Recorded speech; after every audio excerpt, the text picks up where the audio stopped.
의뢰인이라고 하는 한국 영화가 있습니다. 이 영화는 한 살인 사건을 두고 재판하는 과정을 다룬 영화입니다. 그 영화에 보면 한 할아버지가 증인석에 앉게 됩니다.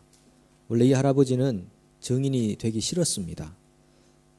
다른 사람의 일에 관여하기 싫다는 생각 때문에 귀찮다는 생각 때문에 하기 싫었는데 보상금을 받게 해주겠다는 그 말 때문에 증인석에 앉게 됩니다.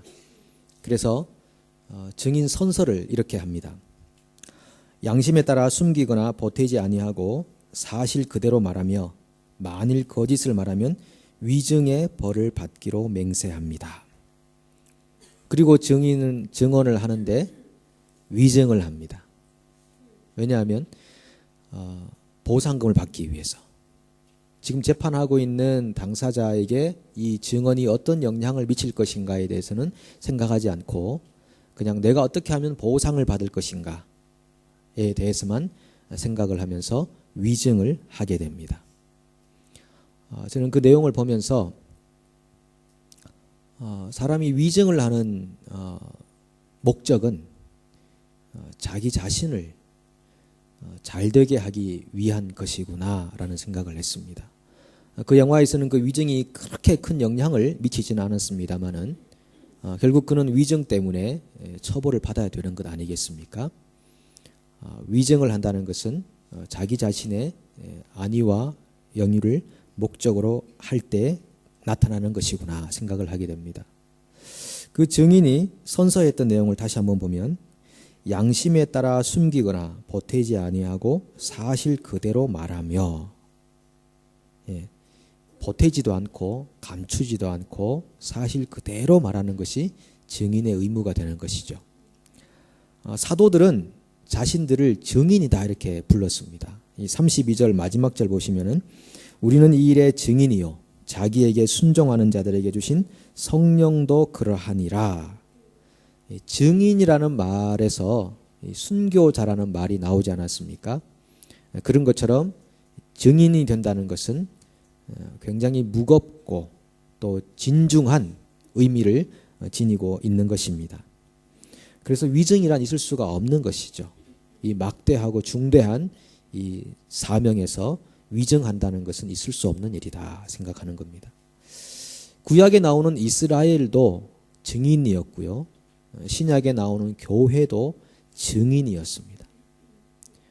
교회 공동체가 다른 목적으로 부름받은 건 아니고 증인되라고 증인 삼으려고 하나님이 부르신 공동체다라는 것입니다. 증인이라는 것은 참으로 중요한 존재지 않습니까? 우리가 살아가는 일상생활 속에도 그러합니다. 여러분 많이 경험하시는 이 자동차 사고만 해도 증인이 얼마나 중요합니까? 저는 한 번은 사고가 났고 사고를 당했는데 증인이 없어서 지루한 공방이 되겠다 하는 생각 때문에 포기한 적이 있습니다. 근데 한 번은 서로 증인을 해주겠다라고 길 가던 분들이 얘기해줘서 아주 순조롭게 일이 마무리된 일들도 있습니다. 증인의 존재는 중요한 어떤 역할을 감당하면서 사건을 순조롭게 처리하는데 아주 귀한 사명을 감당하는 것입니다. 교회가 그리스도의 증인이다, 증인 공동체다라는 것은 말 그대로 예수에 대한 증인으로서의 역할을 감당하는 공동체다라는 것이죠. 30절 31절에 보면 사도들이 이렇게 말합니다. 너희가 나무에 달아 죽인 예수를 우리 조상의 하나님이 살리시고 이스라엘에게 회개함과 죄사함을 주시려고 그를 오른손으로 높이사 임금과 구주로 삼으셨느니라. 이 사도들은 증인으로 부름받았는데 무슨 증인이냐 하면 예수 그리스도의 죽음과 부활에 대한 증인이었습니다. 그럼 사도들이 왜 이런 30절로 31절 같은 이 말씀을 왜 이렇게 해야 되며 왜 이런 상황이 생겼는지 또 누구에게 이 말을 하고 있는지를 한번 우리가 거슬러 올라가면서 본문을 생각해 보고자 합니다. 아나니아와 삽비라 사건 이후에 교회는 하나님을 두려워하게 되었습니다. 물론 세상도 하나님을 두려워하게 되었습니다. 그래서 하나님을 경외하는 마음에서부터 부흥이라는 것이 시작이 되었습니다. 부흥의 요소가 어떤 것들이냐 하면 표적과 기사가 나타나기 시작했고, 마음을 같이하여 열심히 모이기를 시작했고, 사람들은 교인들을 칭찬하기 시작했습니다. 그리고 많은 사람들이 주께로 회심하는 일들이 일어났고, 그 다음에 병든 사람과 귀신 들린 사람들이 사도들 앞에 나와서 다 고침을 받는 일들이 일어났습니다. 이걸 정리하면 표적이 나타나고 예배가 뜨거워지고, 그리고 회심의 역사가 일어나고, 그리고 치유의 역사가 그들 가운데 일어났습니다. 이런 뜨거운 교회의 부흥이라는 영적 결실이 그들에게 이루어지게 됩니다. 그런 반면 이 교회를 시기하는 무리들도 있었습니다. 유대교 지도자들이죠. 하나님을 믿노라고 자부했던 유대교 지도자들이 명명백백한 하나님의 역사들이 나타남에도 불구하고 교회를 시기하는 마음이 그들 속에 생겨나게 되었습니다. 그래서 가만히 생각해 보면 왜 이렇게 아이러니한 일들이 유대교 지도자들 안에 일어날까? 하나님을 섬기고 믿는다고 하는 분들이면 분명하게 보여지는 이런 기적들, 그리고 표적들, 그리고 역사들, 하나님의 역사가 아니고는 있을 수 없는 그런 현상들 안에서 하나님을 인정하고 그리스도를 인정해야 할 텐데 왜 이렇게 오히려 시기하고 불신하는 사람들이 생기는가, 이렇게 생각하지 않을 수가 없습니다. 그러나 사실 그렇게 놀랄 일도 아닙니다. 왜냐하면 구약에서 이스라엘 백성들이 홍해가 갈라지는 것을 눈으로 목격했지 않습니까? 여리고성이 칼 한 번 쓰지 않고 무너지는 것을 눈으로 목격했지 않습니까? 눈으로 다 목격했음에도 불구하고 그들은 불신으로 가득 찼습니다. 그거 생각해 보면 지금 유대계 지도자들이 분명한 하나님의 역사에 확증이 있는데도 불구하고 시기하고 불신하는 모습은 그렇게 놀랄 일이 아니다 생각하는 것입니다. 교회는 탄생되던 처음부터 칭찬을 받는 공동체임과 동시에 미움을 받는 공동체였습니다. 지난 2000년간 교회는 칭찬도 받았지만 미움도 굉장히 많이 받았습니다. 그 이유가 요한복음 15장 18절로 20절에 잘 나와 있습니다. 예수님께서 하셨던 말씀인데요.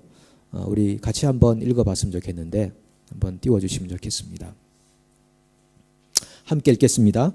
세상이 너희를 미워하면 너희보다 먼저 나를 미워한 줄을 알라. 너희가 세상에 속하였으면 세상이 자기의 것을 사랑할 것이나 너희는 세상에 속한 자가 아니요 도리어 내가 너희를 세상에서 택하였기 때문에 세상이 너희를 미워하느니라. 내가 너희에게 종이 주인보다 더 크지 못하다 한 말을 기억하라. 사람들이 나를 박해하였은즉 너희도 박해할 것이요 내 말을 지켰은즉 너희 말도 지킬 것이라.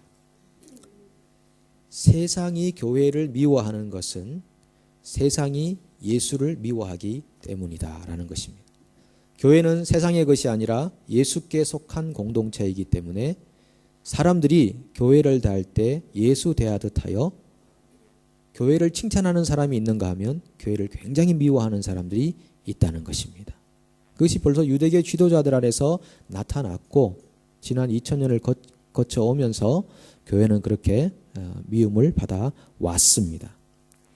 얼마 전에 한국에서 있었던 윤일병 사건을 여러분 아실 것입니다. 윤일병은 이병장과 몇 명의 병사들에게 심한 구타를 그리고 가해를 입어서 사망에 이르렀습니다. 평소에 이 윤일병을 구타하고 모욕을 주었던 이병장은 기독교에 대한 반감을 가지고 있었다고 진술했습니다. 왜냐하면 할머니가 기독교인이신데 할아버지와 자주 다투었다는 겁니다. 그리고 집안일은 소홀히 하고 그리고 목사인 작은 아버지에게 몰래 돈을 이렇게 주는 것을 보고 기독교에 대한 심한 반감이 있었는데, 자대 배치를 받은 윤일병이 기독교인이라는 사실을 알고 배치를 받는 날부터 계속적으로 가해를 하고 구타를 했습니다. 그리고 주변에 함께 있는 다른 병사들과 한마음이 되어가지고 심한 구타를 가하게 됐죠. 결국은 목숨을 잃어버렸습니다. 이런 것들을 보면 기독교인이라는 이유 하나만으로도 굉장한 미움과 핍박을 받는 그런 시대가 도달했다. 벌써 그러한 현상들이 많이 일어났다라고 할 수 있습니다. 아마 이런 미움들은 시간이 갈수록 더욱 심해져 갈 겁니다. 물론 교회가 이 거룩함을 잃어버리고 세속화되어서 세상의 미움을 받는 면이 없지 않아 많이 있긴 하지만, 그러나 그보다 훨씬 더 큰 어떤 무게감을 주는 것은 기독교인이라는 그 사실 자체가 미움이 되고 싫음이 되는 것이죠. 세상은 앞으로 더욱더 교회를 미워하게 될 것입니다. 왜냐하면 예수님께서 내가 곧 길이요 진리요 생명이다 라고 말씀하시고, 나로 말미암지 않고는 아버지께로 이를 자가 없다 라고 하는 굉장히 배타적인 이야기를 하셨기 때문에 사람들은 예수를 미워하고 싫어하는 것입니다. 왜 자기를 존중해 주지 않느냐는 것입니다. 그것처럼 그 예수의 가르침을 따르고 있는 교회를 사람들은 미워하고 싫어하게 되어 있는 것입니다. 그리하여 유대교 지도자들은 이 교회의 부흥을 시기하면서 우리의 주적이 누군가 생각하다가 사도들이 우리의 주적이다 생각을 하고 그들을 감옥에 가두게 됩니다. 그런데 그 다음 날 사도들은 추록을 했습니다. 성경은 그렇게 많은 구절로 이분들의 추록 상황을 얘기하지 않습니다. 한 절로 그냥 일축해 버립니다. 주의 사자가 그들을 옥에서 끌어내었다 라고 한마디로 일축해 버립니다. 굉장한 기적입니다. 그런데 이 주의 사자가 사도들을 감옥에서 끌어낸 이유가 있을 것입니다. 도대체 왜 그들을 이끌어내셨을까? 그들이 갇혀있는 이 감옥이라는 상황, 환경을 변화시켜 주기 위해서였을까? 아니면 그들의 간절한 기도에 응답한 것이었을까? 아니면 그들을 위해 중보 기도하고 있는 교회의 기도를 응답하시고 교회를 위로하기 위함이었을까? 아니면 사도들이 갇히는 그 상황이 하나님의 체면을 구기는 일이기 때문에 그들을 감옥에서 끌어내셨을까? 생각해 보지만 그중 아무것도 그 이유가 되지 않습니다. 성경은 한 가지 이유를 말하는데 20절을 보십시오. 가서 성전에 서서 이 생명의 말씀을 다 백성에게 말하라. 사도들을 끄집어낸 이유는요, 성전에 가서 생명의 말씀을 전하라 라는 이유밖에 없었습니다. 증인 역할을 하라라는 것이었습니다. 오늘 본문 이후로 몇 번에 걸쳐서 사도들이 감옥에 갇히는 일이 있습니다. 12장에 가면은 최초로 사도들 중에서 야고보 사도가 헤롯의 칼에 죽고, 그리고 이 헤롯은 이참에 베드로까지 죽여야 되겠다 생각해서 베드로를 감옥에 가둡니다. 그리고 뒤로 넘어가면 또 사도 바울도 감옥에 갇힙니다. 감옥에 갇힌 사도들은 한결같이 감옥에서 풀려나기를 기도한 적이 없습니다. 갇히면 갇히는 대로, 풀리면 풀리는 대로 그 상황을 받아들였습니다. 하나님의 뜻이라고 받아들였습니다. 그들의 목적은 감옥에서 풀려나 자유하는 데 있지 않았기 때문입니다.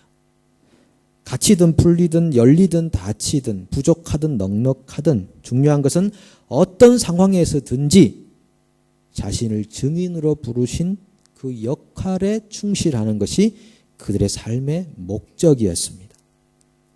또한 교회 성도들도 감옥에 갇힌 사도들이 풀려나기를 기도한 적은 없습니다. 모두 간절히 중보 기도한 내용은 우리 사도들이 어디에 처하든지 주의 증인으로 성실히 살게 하여 주옵소서. 그것이 그들의 기도였습니다. 여러분 잘 아시는 우리 한국의 믿음의 선배 주기철 목사님, 순교하신 분이죠. 신사참배를 거부하다가 감옥에 갇혔습니다. 일본 순사가 주 목사님에게 이렇게 말합니다. 지금 당신 노모가 많이 편찮다고 알고 있는데 이제 나가라고, 감옥에서. 그리고 우리도 뭐 당신을 그렇게 괴롭히고 싶지 않으니 평양을 떠나서 잠시 좀 머물러 있고 어디 가서든지 신사참배는 죄다 이런 말만 하지 말라. 그러면 우리가 당신을 그렇게 괴롭히지 않겠다 해서 이제 석방을 시켜줍니다. 그래서 교회에 가서 어머니 그리고 교회 리더와 아내와 이 가족들이 이렇게 함께 있는 자리에서 주 목사님이 순사가 내게 이런 말을 했다 이렇게 말하니까 주변 사람들이 다 그래 그렇게 하자.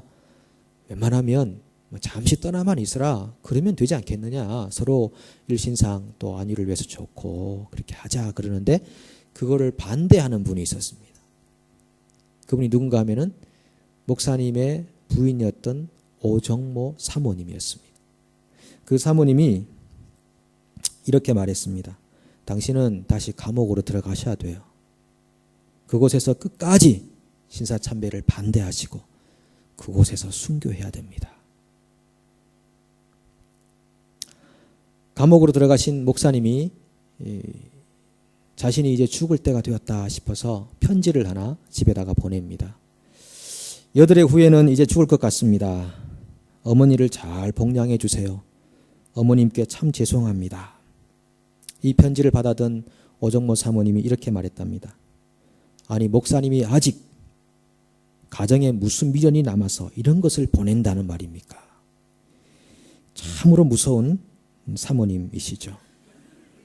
매정한 사모님이시죠. 예. 제 아내도 오사모입니다마는 가끔 이야기를 들을 때마다 굉장히 두려운 마음이 듭니다. 주님 거기까지는 안 됩니다. 뭐 그런 마음이 듭니다마는 그 사모님의 주를 향한 그 굳은 마음과 헌신과 의지가 오늘날 이 주기철 목사님을 만든 것이죠. 또 우리 손양은 목사님은 또 어떻습니까? 사랑의 원자탄, 자기 아들을 죽인 공산당 아이들을 자기 양자로 삼는 이 사랑의 원자탄 손양은 목사님. 이분도 신사참배를 하다가 1년 7개월형을 받고 감옥에 갇혔습니다. 그때 그의 아내였던 정양순 사모님이 남편의 추록을 위해 기도하지 않았습니다. 오히려 남편의 신앙이 꺾이지 않기를 간절히 기도했다고 합니다. 그래서 1년 7개월이 다 끝나가서 이제 석방을 해야 되는데 이 손양원 목사님의 의지가 신사참배를 반대하는 의지가 너무나 확고해서 그냥 종신형으로 바꿔버렸습니다. 그래서 순천에서 서대문 형문소로 이제 옮겨가는 과정에서 아내인 정양순 사모님을 길에서 만나게 됐습니다. 그리고 얼마나 부둥켜 안고 울어야 되는 그런 상황입니까? 그때 이 사모님이 성경 구절을 하나를 줬답니다. 요한계시록 2장 10절 네가 죽도록 충성하라. 그리하면 생명의 멸류관을 내게 주리라. 참 무섭습니다. 그리고 한마디 덧붙였답니다. 우상에게 절하면 당신은 내 남편이 아니오. 빠져나갈 구멍이 없는 거죠. 이분도 굉장히 무서운 분인데 이런 아내를 두신 분이 계십니까? 참 고통스럽겠지만은 복입니다. 오늘날 이 손 목사님 이렇게 만든 분도 그 사모님이 아닌가 생각합니다. 이처럼 우리 신앙의 선배들도 감옥에 갇혔을 때 풀려나는 것이 손이 아니었다는 것입니다. 사도들이 그랬던 것처럼 교회가 사도들이 감옥에서 석방되기를 기도하지 않고 그들이 끝까지 믿음으로 승리하고 증인이 될 수 있기를 요구했던 것처럼 오늘 우리의 삶도 마찬가지입니다. 과연 우리는 얼마나 이 감옥에서 풀려나기를 기도하고 있습니까? 환경이 바뀌어지기를 기도하고 있습니까? 우리가 정말 기도하고 목숨 걸어야 하는 일은 우리가 어떤 상황에 처하든지 증인의 역할을 잘 감당하게 도와주십시오. 우리의 믿음이 변치 않게, 변질되지 않게 하나님 도와주십시오. 그 상황 안에서 최선을 다하여 하나님의 신실한 말씀에 순종할 수 있게 도와주십시오. 그것이 우리의 기도가 되어야 하는 것입니다. 증인이라는 것은 예수 그리스도의 죽음과 부활을 믿는 사람들입니다. 그리고 영적으로 체험한 사람들입니다. 그렇다면 정말 세상 사람들과는 다른 가치, 다른 목적으로 살아가는 사람들이 아니겠습니까? 유대 지도자들이 성전에서 백성들에게 말씀을 전가하고 있는 사도들을 다시 잡아들였습니다. 그리고 이렇게 묻습니다. 아니, 우리가 예수 그리스도의 이름으로 가르치지 말라고 엄하게 금했건만 왜 또 이런 일을 하느냐라고 신문할 때 사도들이 말하죠. 우리가 사람의 말 듣는 것보다 하나님에게 순종하는 것이 더 옳지 않겠느냐, 이렇게 말합니다. 전에 제가 말씀드렸던 것처럼 감옥에 갇힌 사도들이, 간수들이 질비하게 있고 문이 다 잠겨 있는 상황에서 추록을 하고 성전에 가 있다고 생각해 보십시오. 그럼 유대 지도자를 생각할 때 이건 기적이다. 사람이 할 수 없는 일이고 저 양반들이 지금 외치고 있는 저 소리가 진실일 수도 있겠다. 진리이겠다. 이렇게 생각 들지 않겠습니까? 그래서 사람의 마음이 얼마나 완고하고 고집스러운지 그런 것을 목격함에도 불구하고 믿지 않습니다. 어쨌든 간에 그 사람들을 제재해야 되겠다는 생각밖에 들지 않는 겁니다. 여러분, 기적은 사람을 바꾸지 못합니다. 기적을 추구하지 마십시오. 부자와 나사로 비유해서 생각해 보십시오. 이 부자가 죽어서 이 뜨거운 불이 있는 음부로 가지 않습니까? 거기서 요청합니다. 나를 살려 보내주십시오. 다시 세상으로. 그러면 우리 형제들이 이곳에 안 올 겁니다. 그럴 때 뭐라고 합니까? 지금 땅에 있는 선지자들의 이야기를 듣지 않으면 죽었다가 살아나는 기적이 있어도 그 형제들은 듣지 않을 것이다. 기적을 통해 사람이 변하는 게 아니고 오늘 들려오는 진리와 생명의 말씀이 사람을 변화시킨다는 겁니다. 더 이상 기적을 추구하지 마시고 어떻게 우리가 하나님 말씀에 순종하여 살 것인가를 주목하십시오. 요즘 많은 크리스찬들이 열심히 기적을 구하고 그 기적이 이루어지면 돌아서 버립니다. 예전에 한국에서도 많이 본 적이 있습니다. 들은 적도 있고 열심히 뭔가를 위해서 어떤 치유를 위해서 하거나 어떤 생의 목적을 위해서 상승을 위해서 열심히 기도하고 매달리다가 일이 되고 나면 돌아서 버립니다. 이건 종교 생활이지 하나님의 부름받은 백성으로서의 삶이 아니라는 것입니다. 여러분, 기적은 필요하면 하나님이 허락하시는 것입니다. 거기에 우리의 신앙의 목적을 두어서는 안 될 것입니다. 하나님은 우리의 마음의 소원과 욕망을 들어주시려고 부른 적이 한 번도 없습니다. 주님의 소원을 이루기 위해서 우리를 주님의 증인으로 부른 것밖에 없습니다. 제가 요한계시록 말씀을 잠깐 좀 읽어보려고 하는데요. 요한계시록 11장을 한번 여러분 펼쳐보십시오.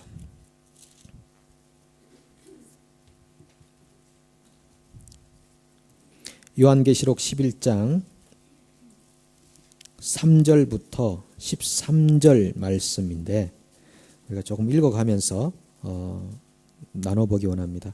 요한계시록은 소아시아 7교회에 준 예수님의 편지이면서 오늘날 살아가고 있는 교회들에게 주는 편지인데 어떤 말씀을 하는지 잠깐 살펴보겠습니다. 3절을 같이 한번 읽어볼까요? 내가 나의 두 증인에게 권세를 주리니 그들이 굵은 베옷을 입고 1260일을 예언하리라.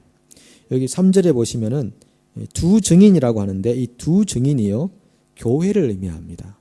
왜냐하면 이 구약시대 때부터 증언을 하려면은 두세 사람이 증언을 해야 효력이 있는 거거든요.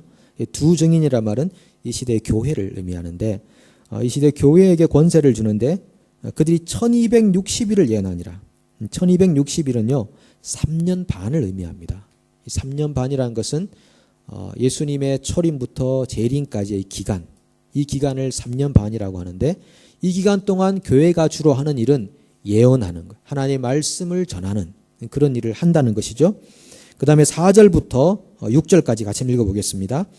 그들은 이 땅에 주 앞에 서 있는 두 감람나무와 두 촛대니 만일 누구든지 그들을 해하고자 하면 그들의 입에서 불이 나와서 그들의 원수를 삼켜버릴 것이요 누구든지 그들을 해하고자 하면 반드시 그와 같이 죽임을 당하리라.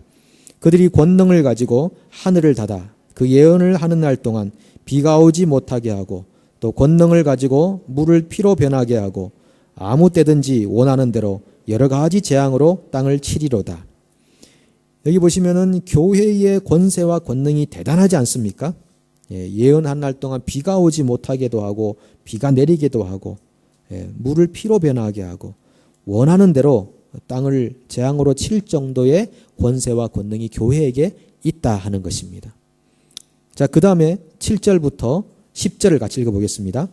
그들이 그 증언을 마칠 때에 무저갱으로부터 올라오는 짐승이 그들과 더불어 전쟁을 일으켜 그들을 이기고 그들을 죽일 터인즉 그들의 시체가 큰 성길에 있으리니 그 성은 영적으로 하면 소돔이라고도 하고 애굽이라고도 하니 곧 그들의 주께서 십자가에 못 박히신 곳이라.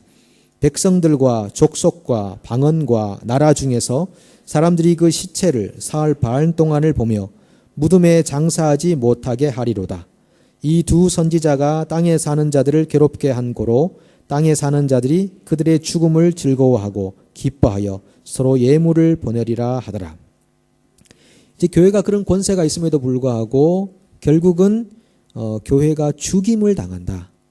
굉장히 위험을 받고 시기를 받고 교회가 핍박을 받아서 죽게 될 거다. 이렇게 얘기합니다. 그 다음에 11절부터 13절 같이 보겠습니다.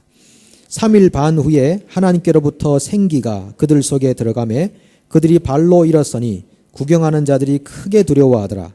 하늘로부터 큰 음성이 있어 이리로 올라오라 함을 그들이 듣고 구름을 타고 하늘로 올라가니 그들의 원수들도 구경하더라. 그때 큰 지진이 나서 성 10분의 1이 무너지고 지진에 죽은 사람이 7천이라.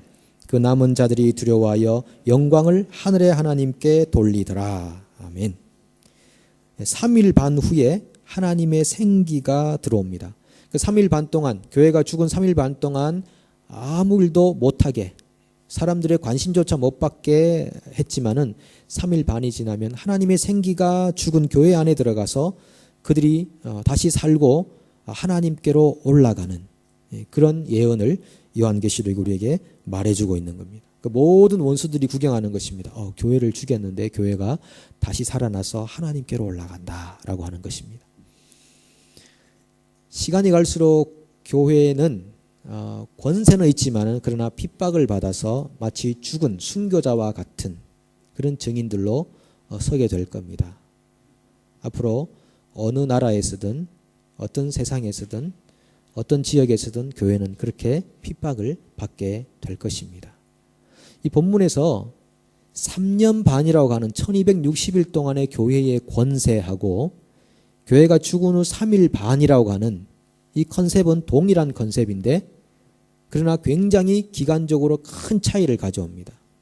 그만큼 교회가 받는 핍박보다 교회가 가지고 있는 예언자로서의 권세가 훨씬 크다는 것을 얘기해 주는 것이고 그것은 우리에게 위로를 주는 말씀이고 결국은 하나님께서 생기를 교회에게 주사 죽으나 다시 사는 그런 영광에 처하게 할 것이라는 위로와 격려의 말씀입니다. 우리는 살아가면서 분명히 이러한 요한계시록 말씀의 성취들을 목격하게 될 것이고 그 현장에 우리가 서게 될 것입니다. 사랑하는 여러분, 우리는 왜 매주 예배를 드립니까? 왜 하나님 말씀을 듣고 또 훈련을 받고 양육을 받고 서로를 섬기려 하고 지역사회를 섬기려고 하는 것입니까? 이런 행위들을 하는 이유는